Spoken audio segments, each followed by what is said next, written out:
Hey there, growing your team and need to give them access to FreshBooks.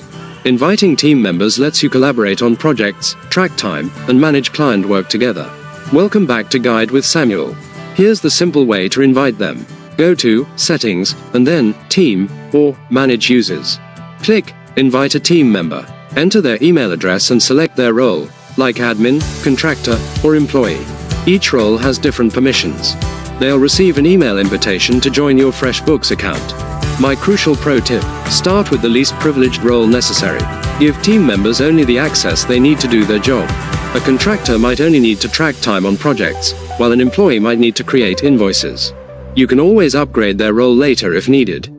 That's how you scale your operations securely and collaboratively. What's the first role you add to your team? A bookkeeper, a project manager, or a contractor? Share below. If team management guides help you grow, subscribe to the channel. Thanks for watching. I'm Samuel, and I'll see you soon.